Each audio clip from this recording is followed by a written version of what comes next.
And next మనం మాట్లాడుకుపోయే theme health care. COVID-19 సిచ్యువేషన్లో ప్రపంచానికి మనం చెప్పాం ఇండియా ఏం చేయగలదు అని. అండ్ ఇండియన్ ఫార్మసీ ఇండస్ట్రీ గురించి మనం మాట్లాడుకోవాల్సి వస్తే దీని రైజ్ అన్నది చాలా అబ్నార్మల్గా మనం రీసెంట్ ఇయర్స్లో చూసాము. And still there is lots of scope for health care sector అన్న విషయాన్ని కూడా మనం చాలా రిపోర్ట్స్ నుంచి చూడొచ్చు. బట్ మనం చూస్తూనే ఉన్నాము ఈరోజు మార్కెట్లో హెల్త్ కేర్ అన్నది ఎంత ఇంపార్టెంట్గా ఉంది. And health care industry and health care insurances ఎలా అయితే పెరుగుతూ వస్తున్నాయో అండ్ గవర్నమెంట్ పబ్లిక్ పాలసీస్ ఏవైతే తీసుకొస్తుందో ఇలాంటి policies not only for public sector and private సెక్టార్లో కూడా హెల్త్ కేర్ ఇండస్ట్రీకి ఎలా సపోర్ట్ చేస్తుంది విత్ దేర్ పాలసీస్ అన్న విషయాన్ని మనం చూస్తూనే ఉన్నాము. అండ్ ఈ పాలసీస్ అన్ని ఇంటర్న్ హెల్త్ కేర్ మీద అండ్ హెల్త్కి ఉన్న ఇంపార్టెన్స్ని జనాలకి చెప్తూ వస్తూ అండ్ దానికి సంబంధించి వరల్డ్ వైడ్గా మనం చూస్తున్నాము CRISPR-Cas9 technologies.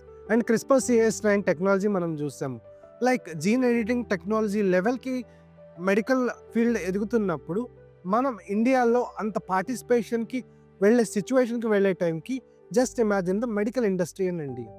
So this is all gonna happen with the medical industry. Investments in the securities market are subject to market risk. Read all the related documents carefully before investing.